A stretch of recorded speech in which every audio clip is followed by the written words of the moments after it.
was just on the Disneyland.com website to make a payment for our vacation. I thought to myself, why not create a video for others out there who have not visited Disneyland? I can't imagine who hasn't. I thought it wouldn't be such a bad idea to maybe do a video for people who may not have visited Disneyland and may need a little assistance on how to plan a Disneyland trip. What are the first steps? What do you need to do?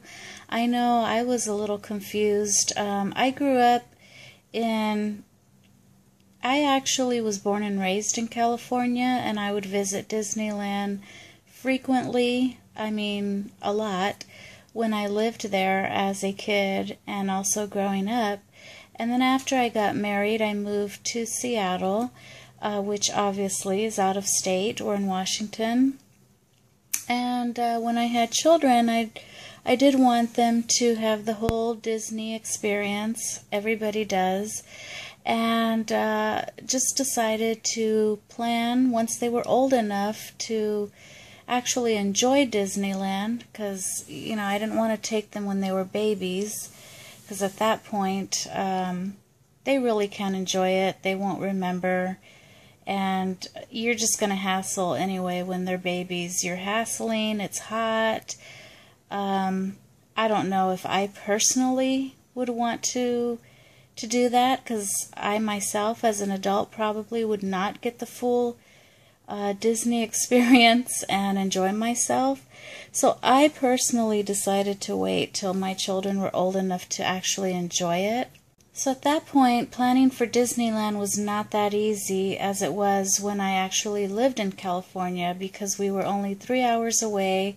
We could drive there, enjoy our visit, and drive back home. But I was out of state. It took a lot more planning.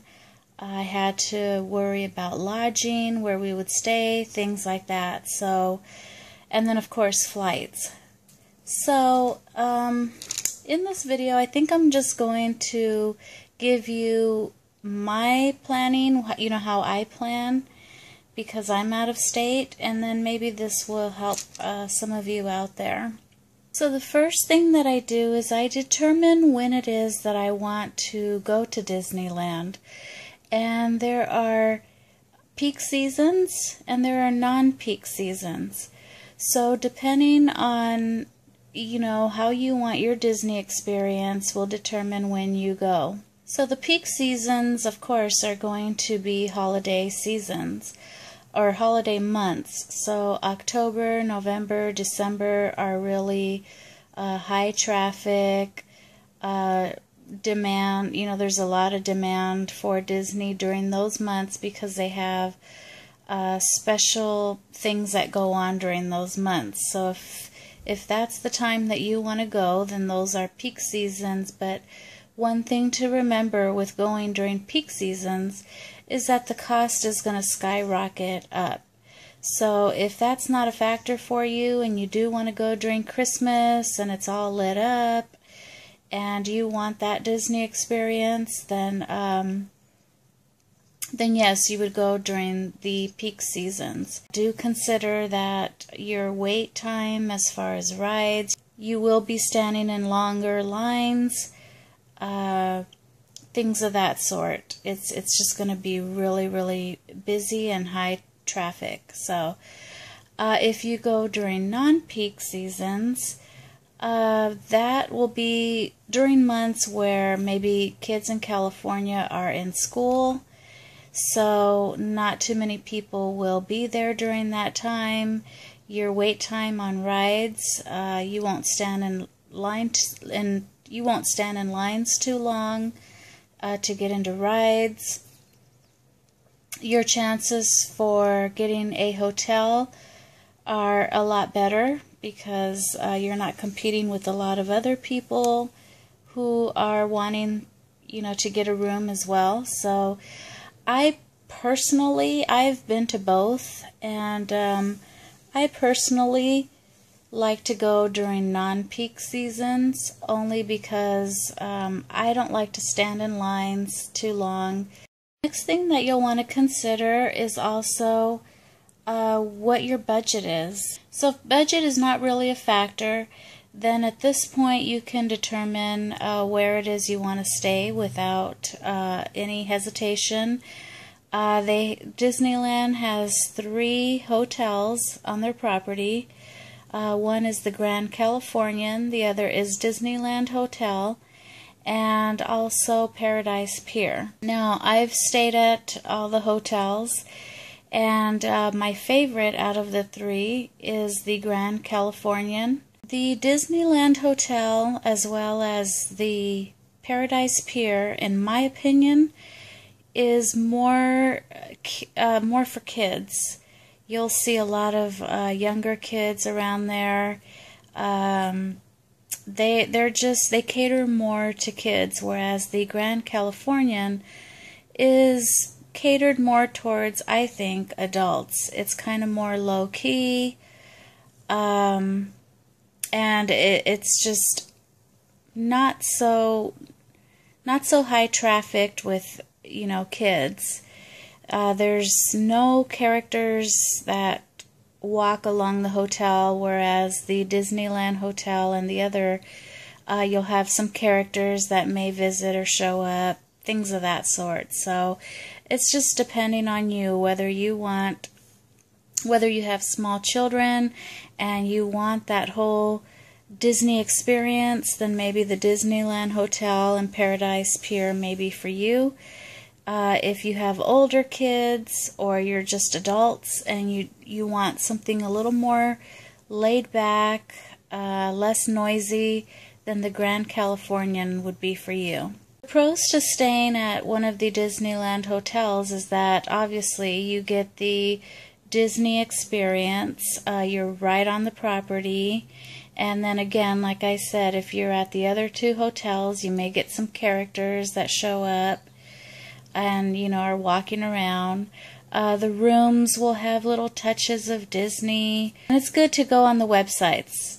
That's probably the best thing, is to go on each website of those hotels and take a look at their rooms. But the rooms kind of have their little Disney touch to them, and the lobby, things of that sort. Also, one of the pros to staying at one of the Disney hotels is that it steps away from Disneyland, so you really don't have to get on a tram or anything like that. You can literally, it steps away from the parks.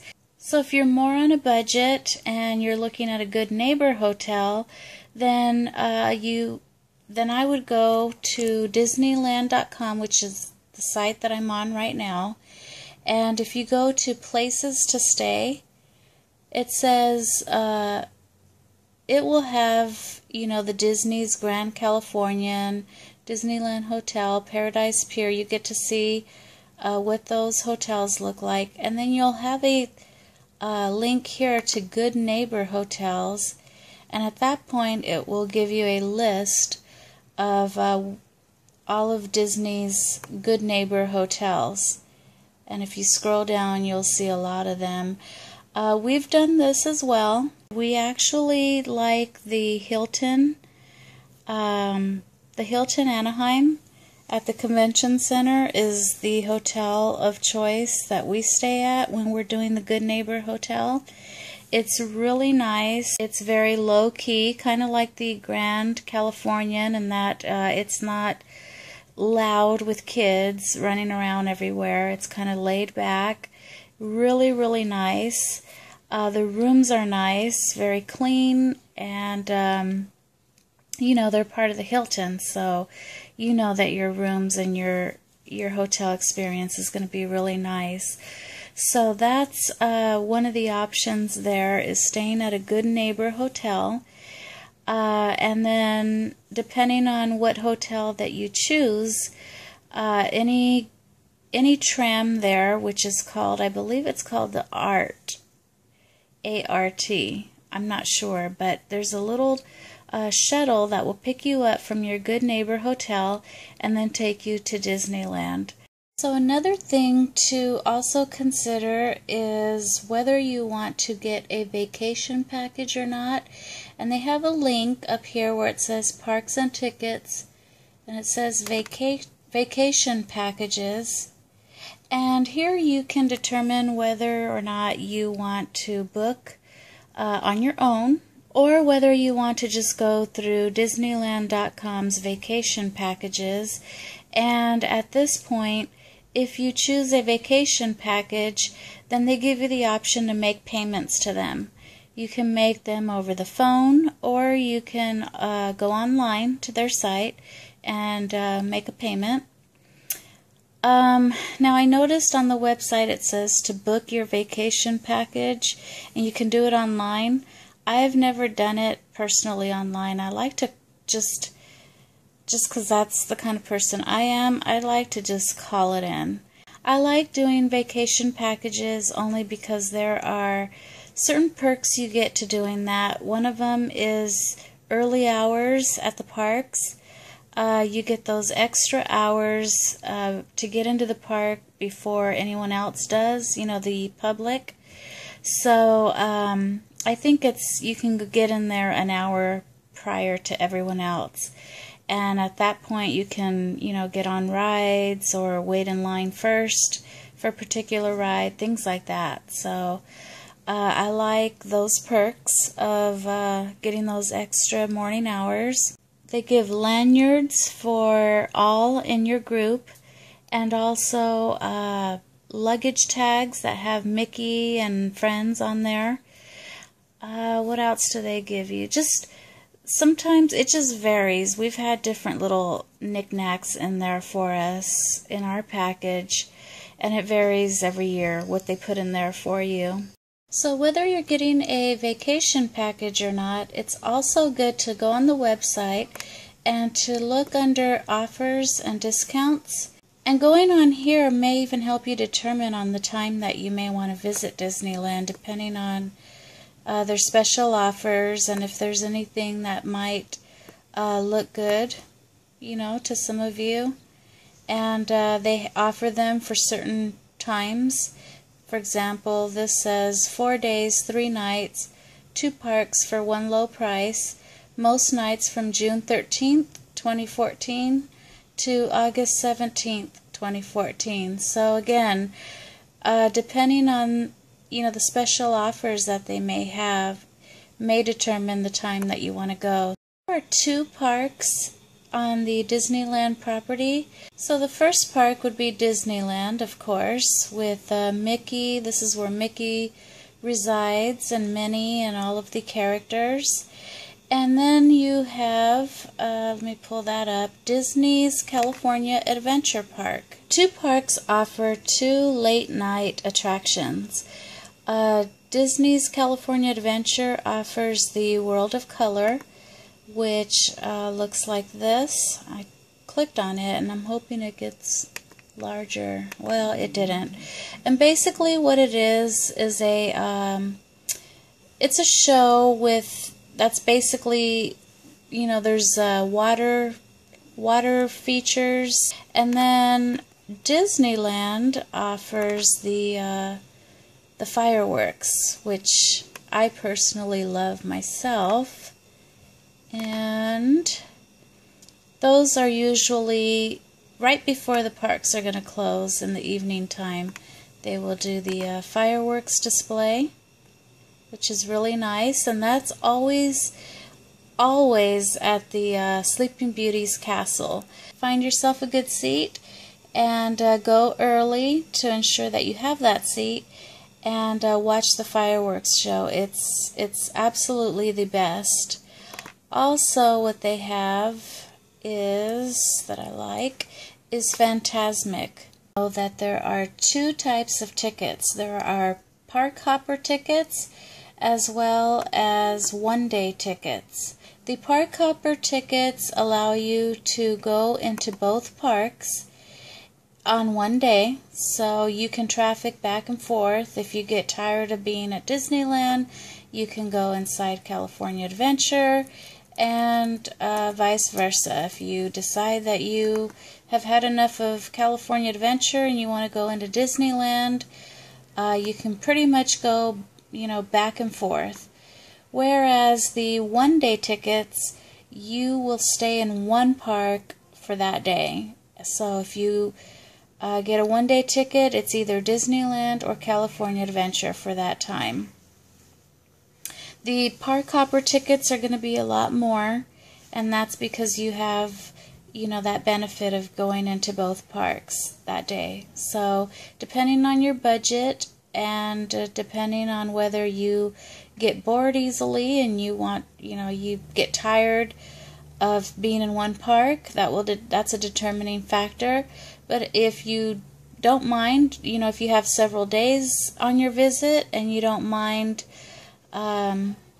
spending one day at one park and then the following day at the other, that's how we do it, then there's really no need for park hopper tickets. Another thing I want to touch up on were rides. If you have small children, there are some restrictions as far as rides. So to save time, what I would do is, again, take a look at the website, look at the rides, and here they'll show you any restrictions, the height requirements, things of that sort. That way you're not spinning your wheels if you have small children.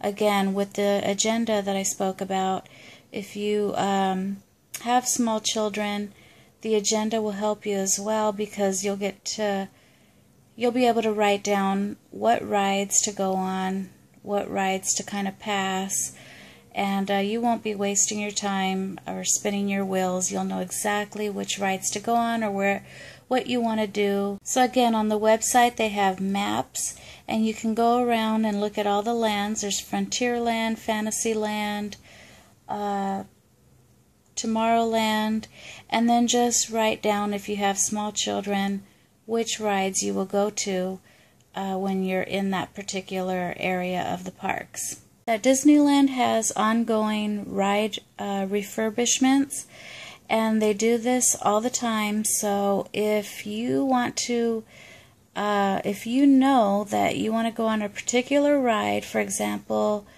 the Pirates of the Caribbean, if you know without a shadow of a doubt that you want to go on that ride, and that will be a deal breaker as far as when you'll visit the parks or not, then what I would do is go onto the Disneyland site again, and they give a calendar of their ride refurbishments. They'll let you know what rides they'll be working on and which ones will be closed. So if it is a deal breaker, whether you go on a time when your ride's closed, I strongly suggest to look at that calendar of ride refurbishments and see if during your time your ride will be closed or not.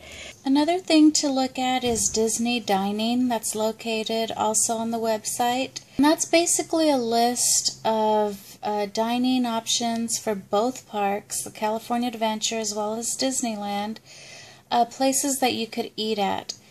Now they have the more higher end restaurants, which is this one that we're looking at now, the Blue Bayou, which is located inside of the Pirates of the Caribbean ride. And then it also will trickle down to some of the a la carte, less fancier places to eat. Now the higher end restaurants, those require 2 months prior to your visit for reservations. The lower end restaurants or a la carte restaurants don't need any kind of reservations at all. These are just the higher, more requested restaurants that a lot of people may want to dine at, and they have it more structured where they will request reservations. What I like to do is I like to make an agenda each time I go. Now you don't have to follow it to a T, and most likely on some days you won't. We're traveling with 6 people and they all want to do their own things, so you may not follow your agenda to a T, but at least it gives you some sort of structure and idea for that day. So what I do is I will write down my agenda. I'll write down what park we're going to be at that day, our reservations. We work around those times when we're going to eat, things like that. So make sure that you make just nothing fancy, but just a little agenda to kind of help you with your reservation times, what park you should be in that day. That way you're not scrambled, or that way you're not inside California Adventure when you know you should be inside Disneyland because you've made your reservation for a certain time, things like that. So make sure that you've made just a little agenda of the things you'll be doing that day. Places to consider for dining is Downtown Disney District, and here you will have a host of places to eat at. They have the Rainforest Cafe. I believe there's a Mexican restaurant there. I don't recall the name of it. There's House of Blues. So many places to eat at Downtown Disney. They also have a movie theater. They have entertainment, shops. They have a Sephora, Build-A-Bear, many shops. So it's kind of like a mall. If you decide that you want to leave the grounds of Disney and eat at Downtown Disney, that's another option as well. Well, I hope that you enjoyed the video. I hope that it was enough information to jumpstart you into an awesome vacation to Disneyland, California. As I mentioned earlier, our family will be visiting Disneyland here in the next few months, so stay tuned for Disneyland related videos. I hope that you enjoyed the video, and thanks for watching.